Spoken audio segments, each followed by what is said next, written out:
Well, here, first of all, ladies and gentlemen, welcome back to What Do You Say? I'm your host, Frank Termini. And if you like what we're doing, please like, subscribe, and turn on notifications so that you can be updated on any new content. And today I have Talesha Currie. Currie, right? Yes. All right. And so I've been wanting to get you on here for so long. Doc Cicero, who I've I had on this podcast. I know. I love Dr. Cicero is like Isn't he the best great? doctor. He is I actually don't awesome. need He's this. great. He's outstanding. He's just a great He, person. And after being on my podcast, he was treating you. You were at Ignite, correct? yes. Okay. Yes. And he was treating you, and he said, "You got to have this woman on your podcast." And I was like, "Okay, sounds good to me." And then you were in there for what, like 6 weeks? Yes. I was in there for actually 8, 9 weeks. Okay. Okay. Um, yes. But he came in, when I say Dr. Cicero is a good doctor, Oh, he's great. he is awesome. He is Yeah. wonderful. He is the best. Hey, Xavier, I actually have my phone right next to the microphone. So do we have that mic on? Because you may record it better, her audio. Oh, he may not be in there. We're fine. Okay, so I've been dying to hear this story. So Yes. so you suffered a gunshot wound. Yes, I did. So talk to me about everything leading up to that. Were you here? Let me just ask this: were you wrong place at wrong time, or Yeah, I wasn't even supposed to be in the place. I was in a car. I had just got off work. My son had came and picked me up from work. I lost my son in the process of this whole thing too. right, right? No, I knew that. Hey, Xavier, real quick, I got my phone right next to the microphone. Can you tell me if that's making you hear her better? Go ahead. So this was wrong place, wrong time. My son was going to go meet someone. He was supposed to be meeting someone, and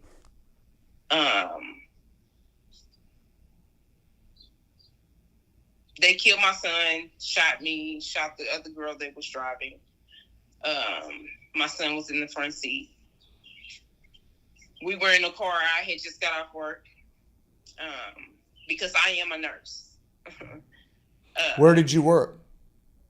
I was working at the time. I was doing in-home care and Alliance, which Okay. is the company that I now am with Sure, in my situation. With my situation. sure. But I was working at Alliance Personal Health Care, and we were actually coming from Walmart.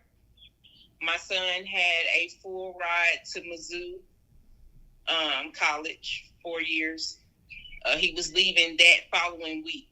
It happened June 17th, 2020 is when it happened. Okay, so he was getting ready to leave to go to Mizzou. What did he get a scholarship for? It advertising the web. He was doing web designs and stuff like that. Okay, and so you get off work. You, your son, and another girl It was, go to Walmart. yeah, me, my son, and a girl that he was talking to on the side. Teenagers. My son, he was a ladies' man. I Right. can't say, Okay. okay? So, and my car the day before, we had went to Walmart. My car had broke down, so he had to come and pick me up from work. So he came and picked me up, and it was me. He was in the front seat. I was in the back seat. She was driving. And I was laid out in the back seat because it was only me back in the back seat. And I was tired. It was a long day for me. I had a long night before the night before. And so he comes and picks me up. We go to Walmart. We get the last little ends that he needs to take with him because I had just talked him in to staying on the campus instead of being here and going back and forth. I'm like, go down there. It's a different life. This is college. You got to start college. You know what I'm saying? You're going to see a whole lot of different girls, okay? Right. Because He, like I said, he was a ladies' man. My son was, he was just talented. He was starting his own clothing line, and he was just into arts and graphics and designs and things like that. So we go, he comes, picks me up from work, we go to Walmart. We leave Walmart. He said he was supposed to be going to go meet this guy. He wanted some weed. And he's like, so hold on. Real quick, the guy wanted to get weed from your son, or your son wanted to get weed from the guy? No, he wanted to get weed from my son. Got it. Go on. Yeah. So he's like, and the girl that was driving is the one who knew these people that my son was going to go meet. Okay? Got it. This person, I shall say, it was a person. And so I'm like, okay, I'm about to lay down in the back. My son he's not like navigating through the city. He knew how to get where he was going as long as he had his phone and his GPS. Got it. Like, my mama put it in the GPS. I said, okay, cool. I'm going to lay back. I'm tired. I'm about to lay down in the back seat. So I'm laying in the back seat.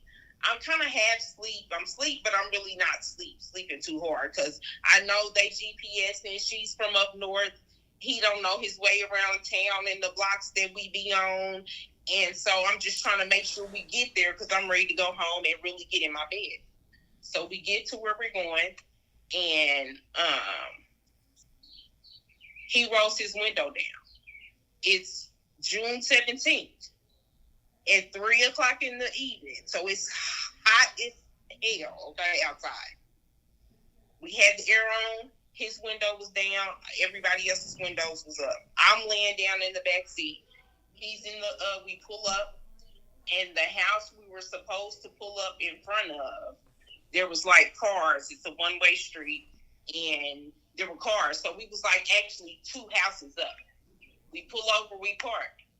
He's up there, he's doing his deal. He leans around and was like, Mama, can you race up out the window and see if you see him coming? Because I'm not about to sit here all day. We got things I got to do. We got to get back. I'm like, okay. I proceed to raise up out the back seat. When I raise up, there's a guy standing in my window with a gun. I'm looking in the barrel of the gun. I drop my head. He shoots me. I instantly went numb. Where'd he shoot you? He shot me in the back because I was laying down in the back seat. So when he shot me in the back through the window. I came to find out afterwards that I actually did get shot twice. He shot me twice. When he shot me, I just laid in the back seat and played like I was dead because I didn't want him to shoot me again. And I tried to reach on the side of my son's seat to catch his lever so his seat could drop back because his window was the only window down. And he shot my son in the head, and then he shot her.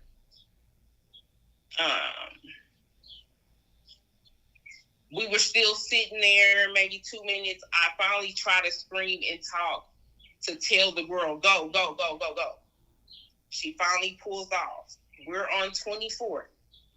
We make it to 27th. She's like, Mama, I can't drive no more. I can't drive no more. I said, just pull over. We pull over. I thought we pulled over like just on the street at the curb. So I opened my door and pulled myself out as far as I could out the back door and just started waving my hand over the top of the car to hope get a car to stop, anybody to stop, to see us or anything.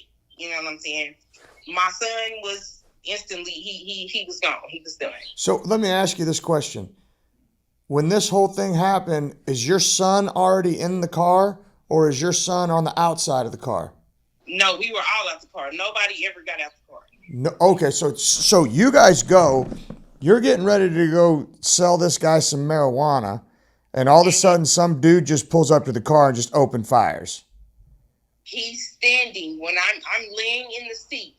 My son is in the front seat like this. He swung his head around and said, Mama. Can you look out the window and see if you see this nigga? Because we got something to do, and I'm not about to sit here all day. So then you turn around and look, and the guy's there with the gun. Your son never sees him. He's standing at the car on the curb at my window with the gun pointed at the window, just like this. And he shot us simultaneously. He shot me first. He then shot and killed my son, and then he shot her. And it was instantly like that. 1, 2, 3. There was no erratic spraying, and my thing is, she's in the front seat. She's driving. She had nothing in her hand. No phone, no tablet, no nothing, no anything. Nothing that would indicate that you guys were a threat.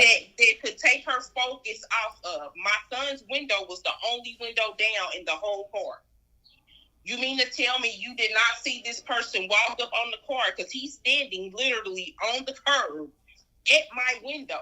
When I raised up, I'm looking at 2 barrel holes of a gun in a hand, arm, and a gray hoodie, and a guy with a hood on pointing it at the car, just standing there.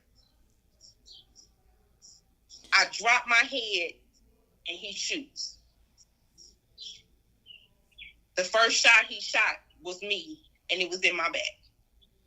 And I just... And where is this at? Tell me where this happened at. This is in Kansas City, Missouri. I stay in Kansas City, Missouri. It was on 24th and Cypress. Okay. And so, tell me, let's talk about this real quick. What were your injuries after the gunshot? I'm paralyzed from the waist down. Well, actually, belly button, I shall say. I've had to have both of my legs amputated below the knee. I did initially, from the first, when it happened, I went through 4 surgeries, 2 chest tubes, 4 months of rehab, 5 months or 4.5 months of rehab.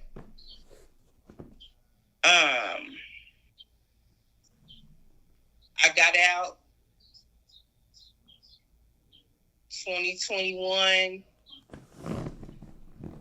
the end almost of 2022 is when I had to then have both of my legs amputated at the same time. I had obtained wounds on my feet, and they wouldn't heal. Are you diabetic? No. Okay. The infection, I got a blood infection, and it got into my bloodstream.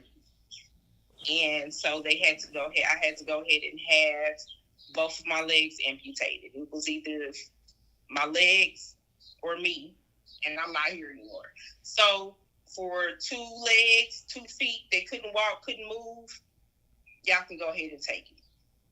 I fought with them for about a year and a half about amputating my feet, because I'm like, no, I want you to exhaust all options before you cut my feet off. I don't care if they don't move. They was mine. I was born with them. They mine. I want.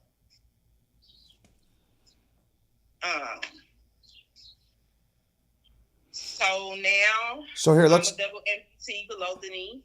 So let's talk about this. At what point are you able to mourn and bury your son? Because it seems like you needed, obviously, medical care immediately, and you're in and out of rehab. I had to attend my son's funeral via FaceTime. I had him in a casket. They could view him, but he was then cremated. I wear him around my neck every day since. It'll be 5 years on the 17th of this month. Tomorrow. No, wait. Next week. It's next week. Tuesday. Next Tuesday. Next Tuesday. Yep. Yes. Next Tuesday, it'll be 5 years that he took my son away from me. The little boy that did all this was 15 years old when he did it. What was his motive? He didn't have one. The guy that the little boy, I'm not even gonna call him a guy. He's a little boy. He was a little boy. He was 15. He hadn't even made it to 16 yet. He didn't turn 16 till July.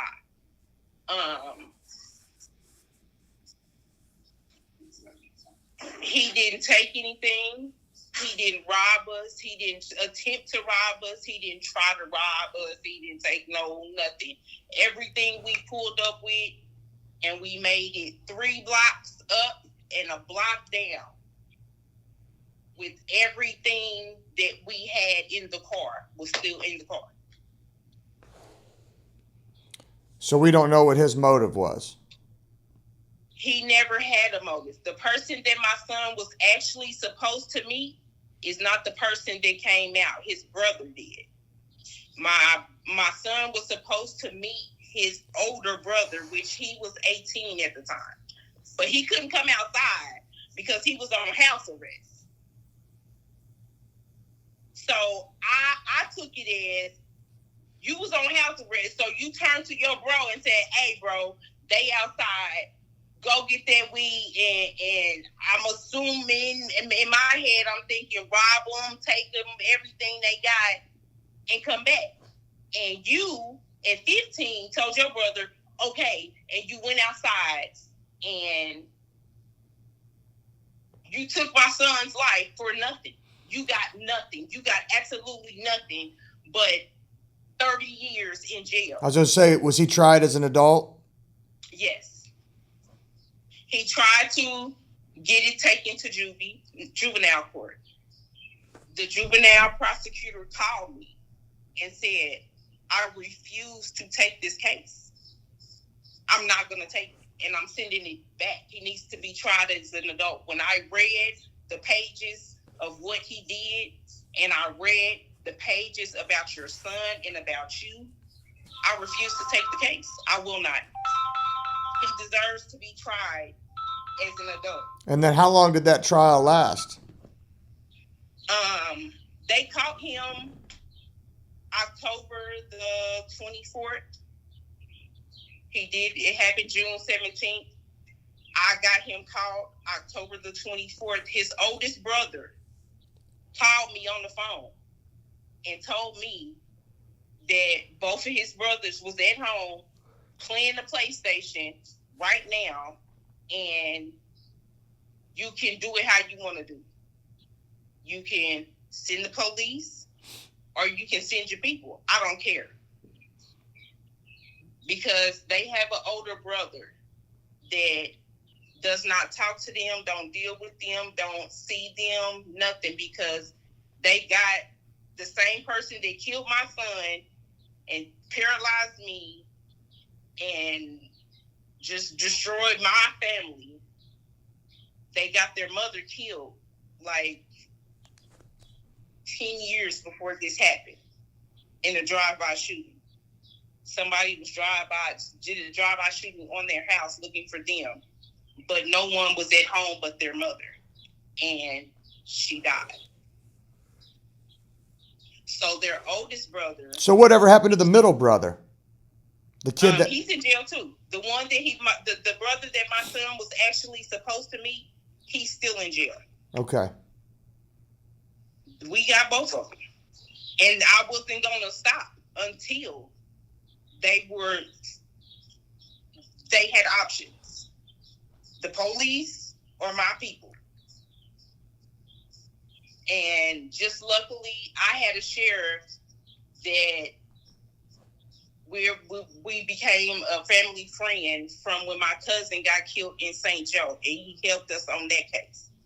And we have been in contact and friends with this sheriff ever since.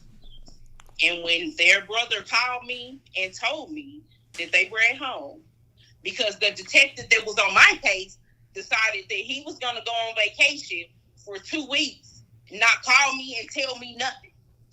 I didn't even know until I called the police station to see where they were at with my case, with my son's case. And they tell me he's gone on vacation for 2 weeks.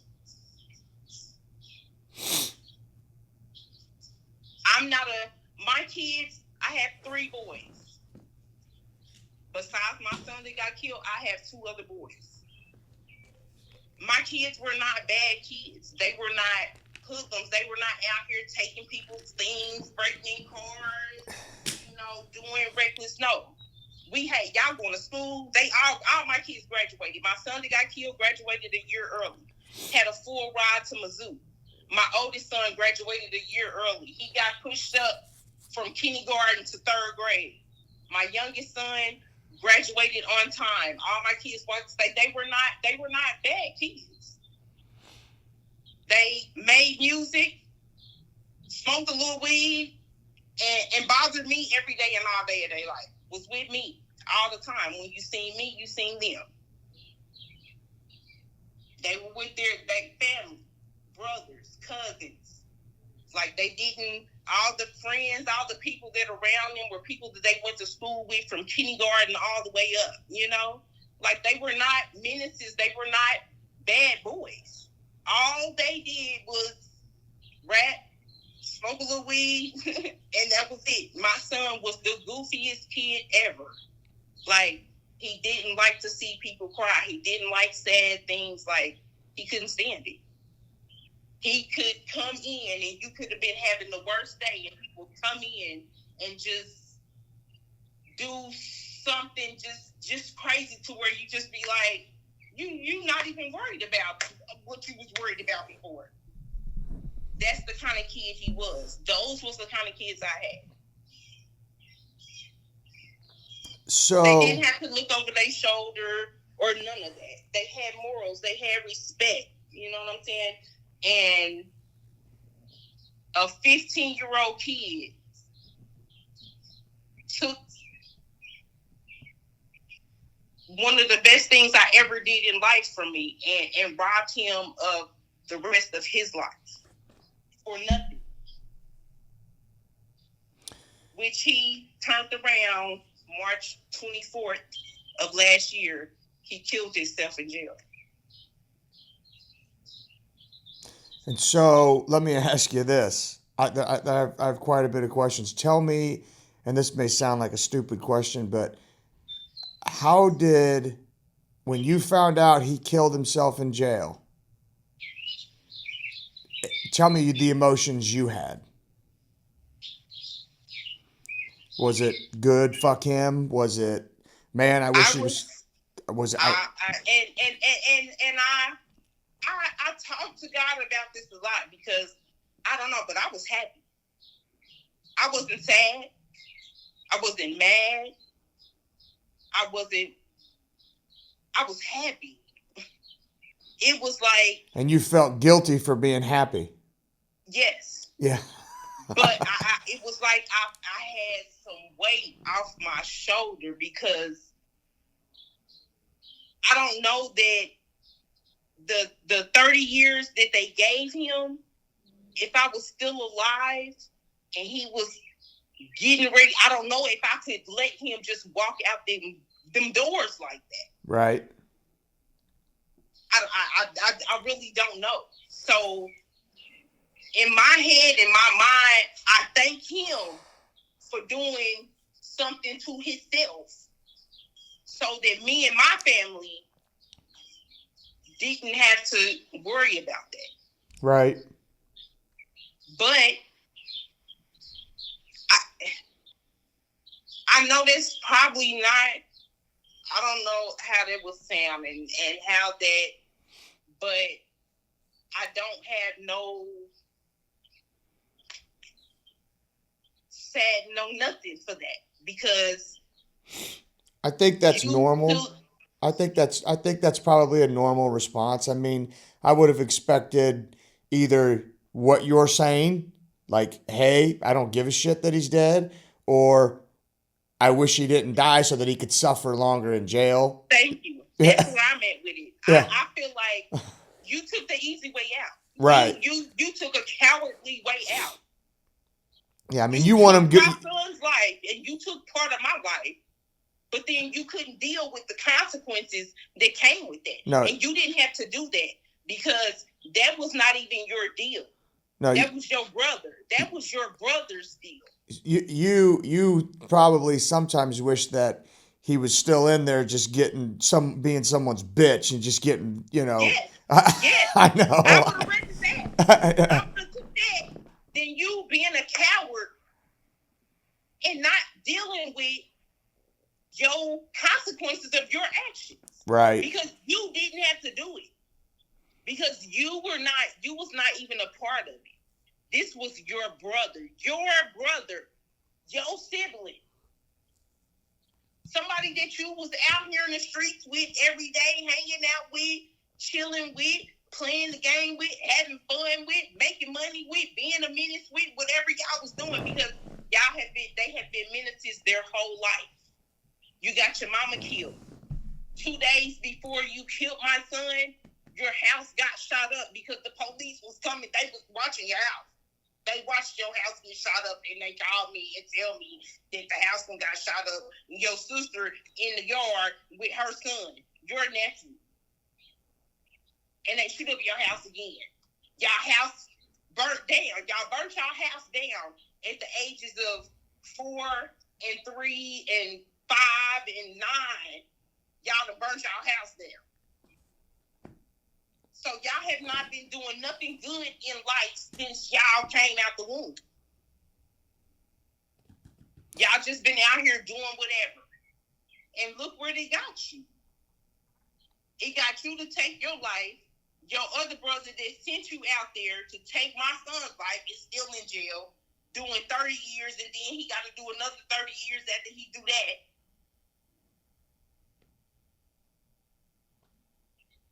You got your mama killed. You have an older brother that cut all y'all off, became a pastor, and started his own life.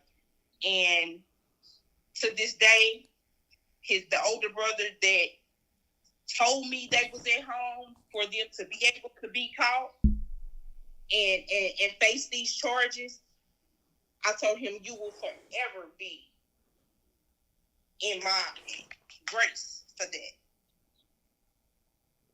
For doing that for me. Because I wasn't going to stop until they was caught by either my people or the police. It was the only two options they had when you took my son. You took my child away from me. You robbed him of his greatness that he was going to do in life. He was starting his clothing line. You know what I'm saying? He was on to it, ready. And you did this for nothing. You got nothing. You didn't get anything but some jail time. And in there was some real killers.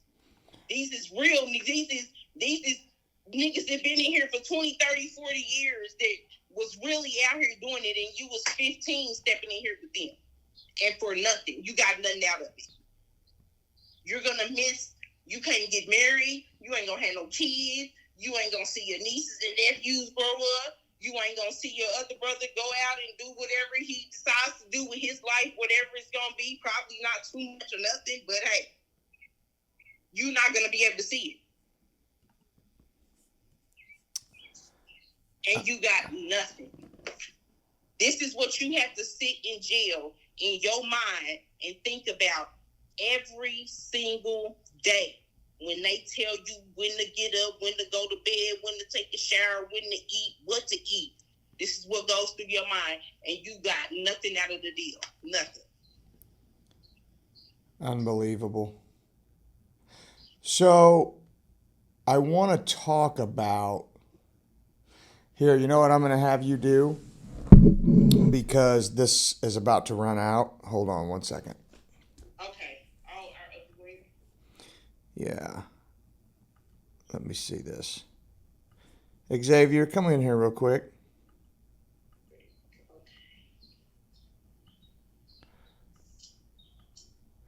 Here we go.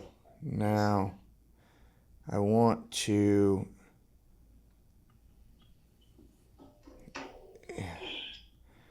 Here we go. Because this is about to run out of time. And I'm just, the day is coming up. I got a few days to go and release 12 lanterns up to my baby with yet another message. It'll be 5 years. And it don't even feel like it. It feel like it just happened. I want to know. But I know what got me and motivated me to be independent, to still be able to live on my own, to take care of myself, is him. This is what he would want me to do. He wouldn't want me to sit and be sad every day and just drown. And because honestly, I didn't know if I was gonna know how to live without my child. Well, but my question is, how did you deal with the mental component of your injuries, the physical component of your injuries and the mental component of losing your son, and do that all at the same time, right? I mean, without being able to really have any closure, you weren't able to attend the services in person. You're in and out of the hospital. You lost your function. You lost your legs. You lost your son. And I was just into my nursing. I had got my LPN. I had been an LPN at the time this happened. I had just got my LPN license. I was getting ready to start to get my RN license to go in to get my BSN.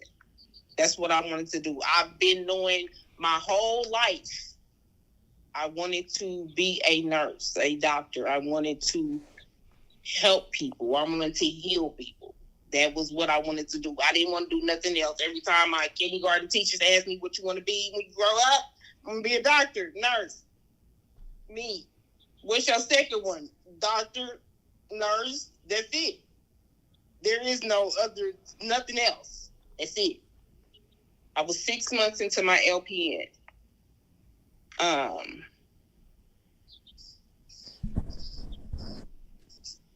It discouraged me. It put me at a halt. Because I feel like I can't do it the way that I want to do it. I'm not a paper pusher. I can't sit behind a desk. I like to be hands-on. I like to help my aides. I need to get on the floor and help them if they need help. I need to help my med techs pass their pills if they need help passing their pills. I can't just sit behind the desk and do paperwork and give orders. No. So it kind of stopped me in my tracks on my nursing thing. Like, I didn't finish off to go get my RN. I didn't finish off to go get my BSN. I just kind of bottled up and dove into a whole lot of things that I probably shouldn't have. But it was the only thing that could numb me. Because every night I closed my eyes, I seen my son getting shot in the head. So did you start? And he was less than 2.2 seconds away from me, and I couldn't save him. There was nothing. As hard as I tried to save my son. So you have that visual that you can't get out of your head. You're dealing with the loss. It's probably some significant. I couldn't go to his funeral. I got to watch him in his casket on the phone. I couldn't be there with my oldest child and my youngest child to make sure they were able to go in there and see their brother. I couldn't hold them. I couldn't wipe their tears. I couldn't do none of that. I missed all that. You never completely heal from something like that. I still haven't. No, I don't think it's possible, but how did you get yourself to a point where mentally you could function? Like, to me,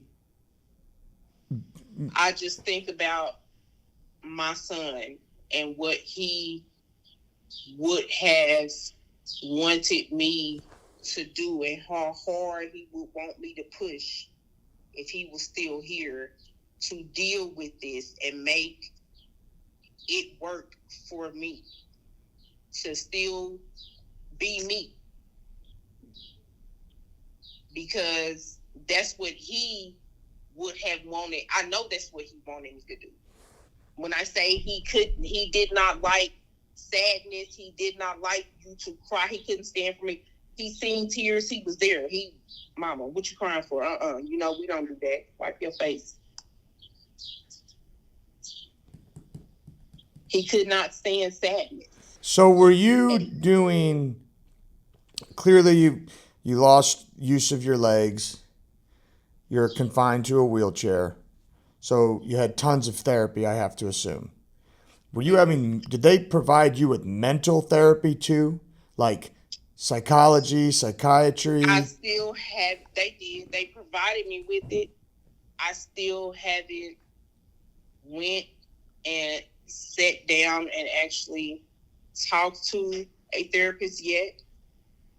Because, for one, my thing is, I'm not going to talk to a therapist that does not know what I've been through. You can't sit here and try to help me get through this if you don't know what I'm feeling. If you haven't lost a child, if you haven't, all your parents, your kids, and everything is still alive, and you haven't even had that close loss like that, there's no way that you're gonna connect with me, because you don't understand how I feel. You don't understand what I'm going through. You can't help me get out of this hole that I fall in. June 17th, August 1st is his birthday. He'll be 23 years old. June 17th is the day that he died. Oh, shit. Here, I got it. Hold on.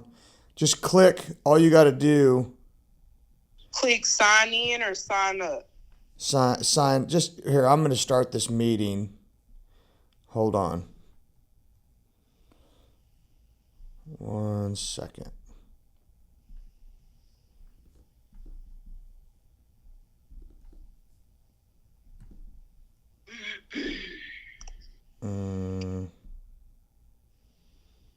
Not now. Money. Will you grab my 18, please? My 1800. Oh, okay. Oh, I think that's my Amazon at the door. Yeah, I see the truck out there. All right, so here we go. Join.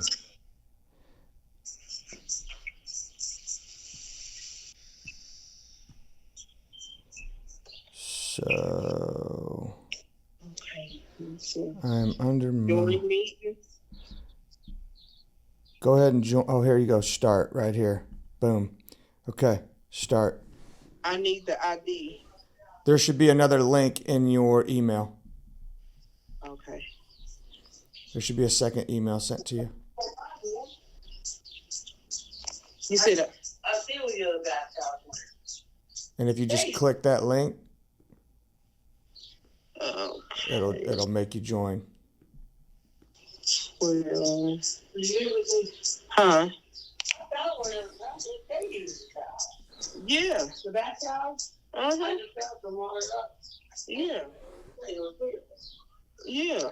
And it's some more somewhere else, because I went in there like, we ain't all them tails out of that. There you go. I think you're back up. There you are. Boom. Yeah. Okay, so we were talking about you not being able to go to therapy because you have to have someone who can empathize with you as far as what you've been I mean, through. just for me, it's not.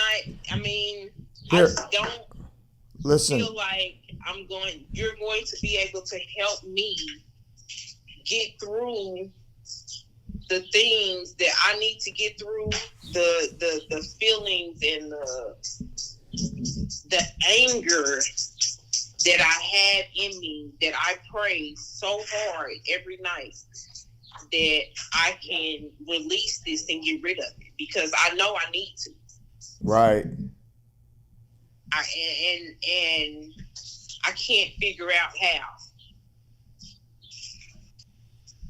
And I feel like if you haven't been through what I've been through, you're not going to be able to help me. Your degree, you good. You may be good, but your degree is not going to help. Recording in progress.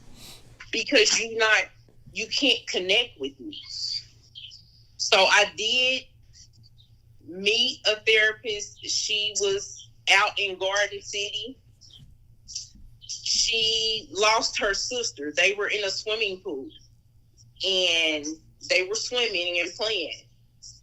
And she turned around and seen her sister float like face down in the pool, but like she floating, and she thought she was just floating because that's what they were doing. She had just told her how to float in the pool. She thought she was just floating when actually her sister had drowned. She was dead. She was floating like that, but she was dead. Okay, so here let me recap. She became a therapist, but she was out in Garden City. I talked to her on the phone like twice. Let me just recap. You're a nurse. Mm-hmm. Your son's getting ready to go to MU on a full ride. Mm-hmm. You get off work, you go to meet somebody who he's going to sell weed to. Mm-hmm. He sends the younger brother out. The younger brother shoots you, paralyzes you from the waist down. Shoots your son, kills him, and shoots the girl. In the arm. In the arm. The girl drives off and you guys get away. You lose function of both your arms and your legs. No, I got my arms. Not your arms, just your legs. You get you're forced to get a double amputee of the legs below the knee, amputation. And can't attend your son's funeral. The two boys that shot your son, well, the boy that shot your son was 15 at the time, got sentenced to 30 years and kills himself in jail after being in there for 5 years. Killed himself March 24th of 2024.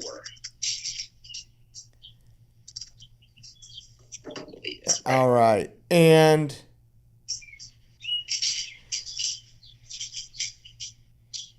you still have your two living sons. March 26th, my bad. March 26th. Okay. You still have your two living sons. Yes. My oldest son just turned 24 on the 5th. And my youngest son turned 21 on the 30th of March. Okay. And now you go through all the physical rehabilitation and you get yourself as functional as possible without having your legs. Mm-hmm. And now we're talking about the mental component of it. Mm-hmm. So I did everything, double amputee, catheter that I have to have. As of last year, it's almost a year. I went and decided to have a colostomy bag put on, just for my independence, because that's Me being able to be independent and still do almost everything for myself by myself was the only way that I was going to be able to deal with all of this. Happened to be confined to this chair. Right. I still need to be able to live in my house by myself, wash my dishes, clean my dishes, get myself in bed, get myself dressed. I need to learn all that. And I went to rehab facilities from Kansas to Missouri to obtain the skills that I needed to still be independent and still be able to mother my other two children. Right. You had to be able to mother your other two children. You had to be able to deal with your physical issues and still deal with your mental issues, which it sounds like you've been able to independently work through, but you don't want to get a psychiatrist or a psychologist because your posture is if you ain't been through it, what the fuck do you know? And I don't really blame you. Mm-hmm. I mean, I really don't blame you. I get. Because I'm not gonna I can't sit there and really open up to you to allow you to try to help me to get these demons and anger out of me because you don't really know what I'm feeling. You're going off your textbook, your degree that you got, and by all means, that's what you're supposed to do. Do that. But you can do that for it's not for me. Because you can't relate, you can't do any of that. All you can do is give me psychobabble out of some book, some sermon, some convention you went to, some any of that to try to get it at. It's no.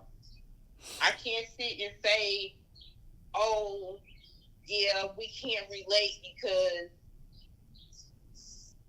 whether it was your son, you had a baby that had a cancer or came out with some type of malformity or disability to where it took his life earlier than he was supposed to or any of that, something like that going on, then hey, we can talk, we can relate, we can I can talk to you. Right. You know my feeling. You know this feeling that I have. So the I hear I've lost kids. I've lost two. I've lost my son to cancer. He died 2 weeks after his 5th birthday to a brain tumor, and then my stepdaughter we lost to fentanyl. And so I do have a therapist who has lost a child, and I'll pass you their number. And so I think so. Therapy has been amazing for me and my wife and my kids even. And so I'll give you her number. Okay. For sure. Okay. Because I think that's something you'll definitely want to work through. And I mean, maybe even if there's like a support group or something where right. because I mean, I wanna do it so that I can also get my kids because my boys, they really take it's hard for them. And I know it's going to be hard for them to go to therapy, but we all need it because the way that we grieve and the anger that we still have is not going to be released until we do it. Well, and I have to do it first. So and for you, but so I mean, obviously I was angry that they had passed, obviously, right? Any parent's going to be. And then you get angry at God, right? But then you're also in your situation, there is this anger toward this other person. Mm-hmm. That if you don't fix that, that can eat you alive. Yes. And it does. It takes me back into that hole, and I go, and I'll be almost at the bottom. Sure. And then I pull myself back because my other two children pop in my brain. Sure. And I have to be strong for them. I have to. Because I know the weight they carrying on their shoulders right now. Right. And I know the thoughts that are going on in their head. I know it. I can tell every single time one of my kids is having a day where their brother is on their mind heavy. I can tell just by their actions, the things that they're doing, their social media, their, you know what I'm saying? I know when it's that time for them. Well, and then you also, I mean, And that's just because being paralyzed, like, I have no feeling down here. I have no feeling. So I had to take my pains to distinguish. I know what pain is. This pain is a UTI. This pain is a bladder spasm. This pain is this spasm. This pain means this is happening.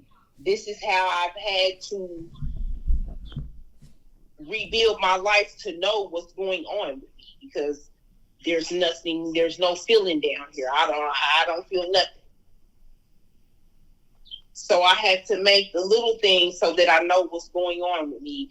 And I noticed the little things with my kids, so that's how I know what's going on with them and how they feeling and where their head space is at right now. Well, and then when you see them suffer, that makes it even worse for you. So like when my kids start to visibly mourn the loss, because they don't remember my first son that died, but they do remember their sister that died. They remember her vividly. So they actually mourn that. Now they may ask questions about my son, what was he like, blah, blah, blah. But they don't necessarily mourn his loss like they mourn the loss of their sister. And when you watch them mourn, it's like compounding, right? So you're dealing with your shit and you're trying to deal with the loss of your child and you're trying to deal with the loss of the mourning of your kids, because you want to take that shit away from them, right? You don't want them to have to suffer that. Yes, I don't want them to have to carry that and feel that, because I know how you feel. Trust me, it's there. Right. And it's almost way too much for me, because I'm still here and he's not. Right. Well, and then you also have to take into the consideration that they lost a piece of their mother too. Yeah. You know, and then they had to, because these is the type of kids I had. They wasn't just letting anybody, so they did it.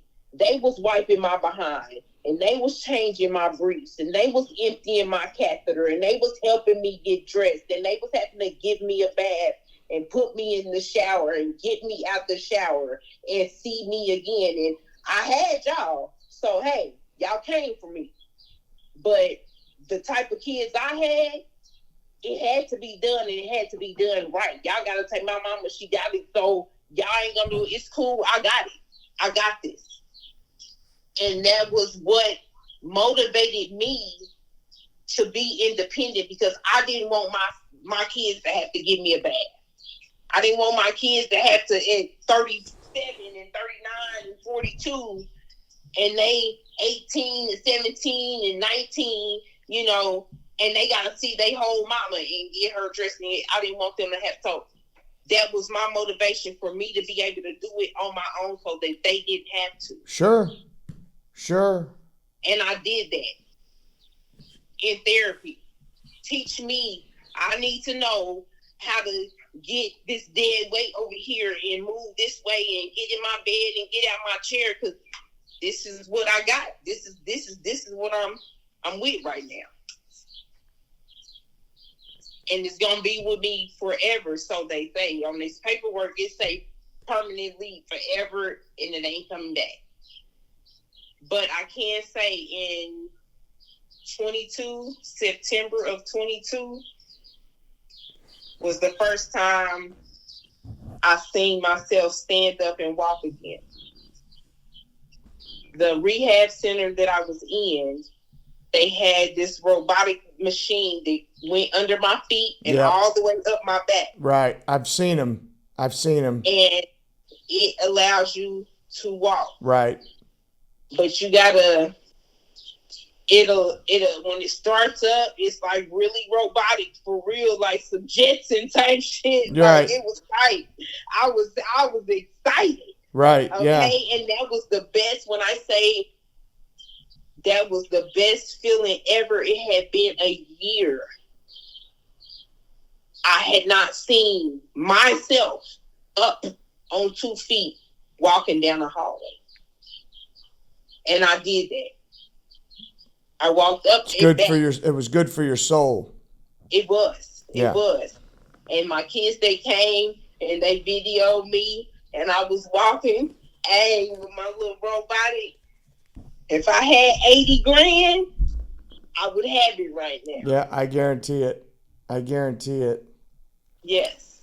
And that was the best. When I say that was the best feeling ever, and I just go back in my phone and just sit there and watch the video of me walking down that hallway and coming back after a year and some change of being confined to a bed in a chair. That was the best feeling ever. Oh my gosh, I can't even imagine. I don't want to try to imagine. Like I don't want to try to imagine that. It was lovely. So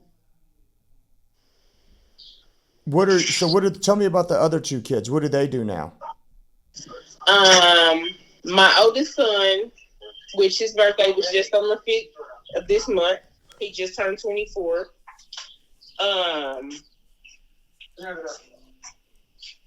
He's getting ready to start now to get his CDL. He didn't want to do the college thing. He was so over school. He's just like, Mama, I can't do it.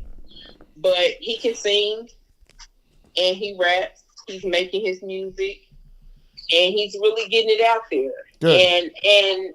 And I tell him every day, like, keep pushing that hard line. You're going to make it because he has the skills. My oldest son, he got them skills, them singing skills. I told him when he was young, don't sing it to these bitches. You're going to have problems. Okay? Just listen to me. I'm telling you. That's how your daddy got me. He sung to me. And that's how you came out. Okay? So don't go singing to him. Right. My youngest son, he's in the music. He's got his videos out. He just did another video. He's getting ready to go out of town with some people to shoot another video. So that's what he's doing. They taking their grief and their anger and they throwing it into their music. Good for them. Yes. And my oldest son, because when I had him, his first 2 years of his life, he didn't go to a daycare. He didn't see nobody but me and my mama and the rest of the family. It wasn't no spending the night at a friend's house or nothing. He was with me, under me like this. And I see him being like, he goes to my mom's house and he does her yard and he helps her and she got to move her furniture and the table and she put up a new picture and she needs this done, she needs this done. So he's been in my mom's house helping her. I see him going in a way of, he's going to do trucks over the road, but I think that nursing field that I have in me is in my oldest child. Good. Well, listen, I really appreciate you coming on. The story, it just shows how a blink of an eye and one decision can just change your whole entire change life. your whole entire life. It can. And like I said, it'll be 5 years next week on the 17th. And so many times, like here, you got a young kid, your son. He was a good kid. He was selling a little bit of weed. Yeah, they actually, we have a park here. It's the Precious Doe Park. I don't know if you heard about the little girl here, Precious Doe, that they found dismembered and found her body. I remember hearing that story. So they have a park here in our town. They just built this tall, like marble glass triangular thing, and it has all the kids. I'm assuming it has all the kids that went through ad hoc that got killed of senseless crimes or whatever, got shot, killed, however it happened. It put their names on it, and my son's name is on there. Okay. So we're gonna do his balloon release from that park by that little statue that they just put up with my baby's name on there. So now he's in this town, and his memory is gonna live on. Y'all gonna know who he is every time y'all go to that park. Y'all look at them names. Y'all gonna see my son's name, Davion Edwards, 2020. Okay, good. On that little glass statue, and that just warms you. For me, it warms your heart. It yes. Yeah. Because my son's name will live. He was a good one. He was gonna be something great. Well, it just shows how how fragile life is, and sometimes young kids and even us as adults, you think, oh, he's gonna go sell a little bit of weed. Mm-hmm. I mean, and it wasn't even.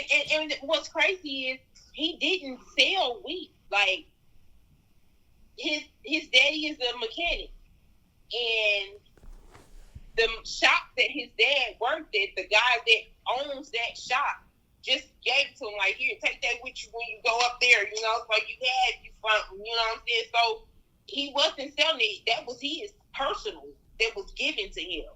The only reason why he was selling it was because he was like, Mama, I got this. I'm going to go on and sell this. Keep your little change. I don't want you to be broke. You done bought me all the stuff. I'm going to take this little money so you don't have to give it to take with me that next week. Because he was literally leaving that following week. He would have been in Mizzou. God. In college. Doing him. Living his life. He was supposed to be gone. And so he was like, I could just get it, and if I sell it, then I had the money, and then you can keep your money. I'm like, man, you on to something great here. Look at you. Right. Okay. And so that's what it was. And one of the news stations put an article out, and his title was Drug Deal Gone Bad. I snapped. Bad. Because you were like, it wasn't. Me and my mother called Channel 41 and told them, you're going to have to take, baby, either change your title or take your story out. I refuse for you to put that, because my son was not a drug dealer. He was not. That's precisely why the picture that was on the flyers that Ad Hoc made for my son, he was in his cap and gown. In the park. Freshly graduated from high school. Early. You will not try to pursue my son as a drug dealer, because that's not what he was. Oh, I'm looking at a picture of him right here. Huh? I'm looking at a picture of him. He's good looking. Yeah, he has on his blue. Yep. Yeah, cat with them red shoes. You got on the all blue graduation gown with these red Air Maxes. Oh, but he was fly as fuck. Yeah, he's good looking. Yes, and that's the picture that I put on his flyers because of that. Because he tried to put that article out. You will never try to say that I know, because my son was not a drug dealer. He was not. He did not sell nobody's drugs. We smoked all the weed. Me, him, his brothers, all his cousins, and everybody else. You will not put your like that. I bet you won't. He was not that type of kid. Well, that story didn't make it. I tell you that. I don't blame you. No. I don't blame you. Well, I think you should definitely try therapy. I am.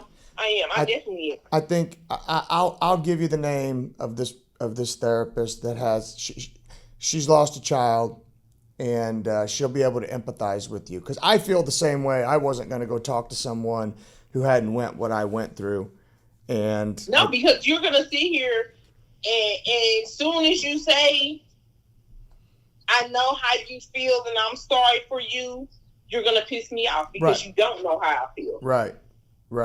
Because you go home to all the kids that you gave birth to, however you gave C-section, push them out, however they came out into this world, you still have all of them. And they're there, and they're okay, and they're fine. And they're laughing, or they're crying, or they're whatever they're doing. But they're there. And you can touch them and physically touch and kiss and hug on them. I can't. I'm missing. My heart is missing a chamber.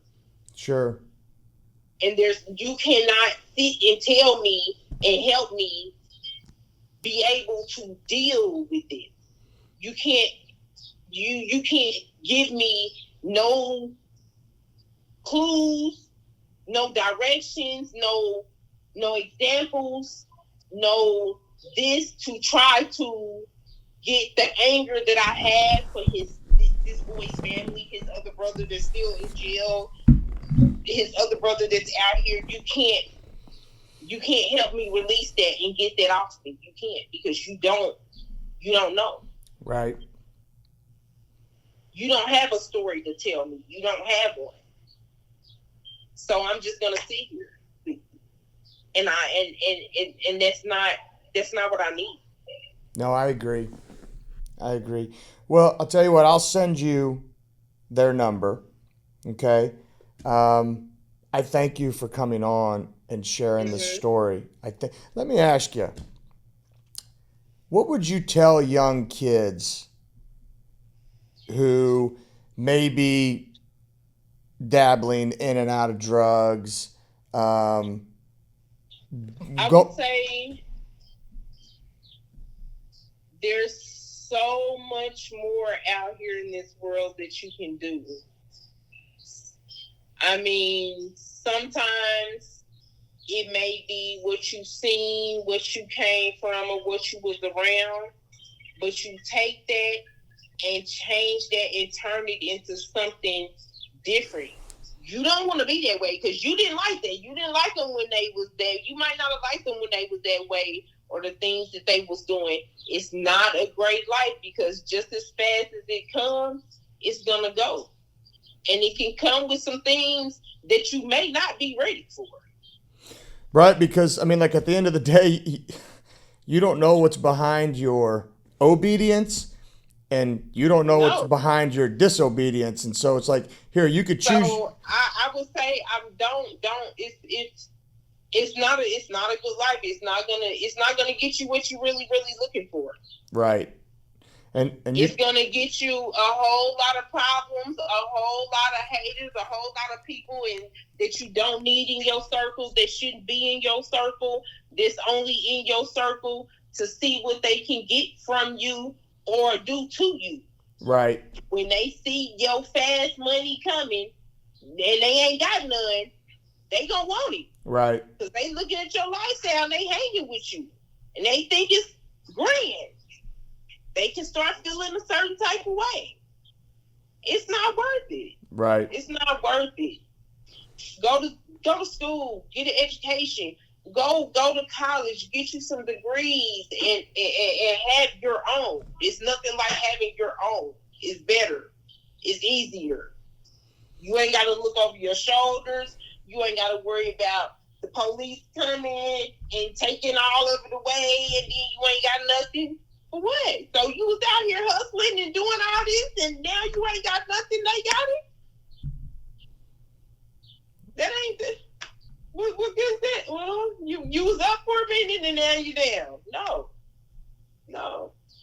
Not worth it. Not worth Not it. at all. Well, Not at listen, all. thank you very much for sharing the story. Thanks for giving the message. I'm going to send you a text with that Okay. therapist's name, and Thank I you. think it'll be really good for you. And you have my Yes. number. If there's anything I can do, just let me know. Yes, I want to come down to it. So, is that where you normally do it from on 21st and Washington? That's right. Yep. Okay, because I want to come down there and like just meet you in person. Absolutely. Like, Absolutely. so if I can, come down. Just call me. Maybe Call me. You talk got about. yeah. Call me. You got my number. I got you. You could do a podcast with me. Yes. I have all kinds of stories. I want to do because it's so much more that I want to say.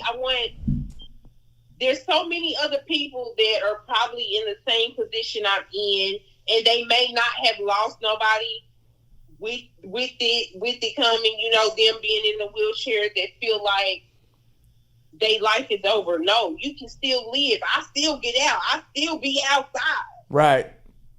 Right. For real. Right. No, I get it. I still get up and I do and I function every day and I have fun and it's great and I travel and all that and you can still do that from this chair. You just gonna get there faster than everybody else. Right.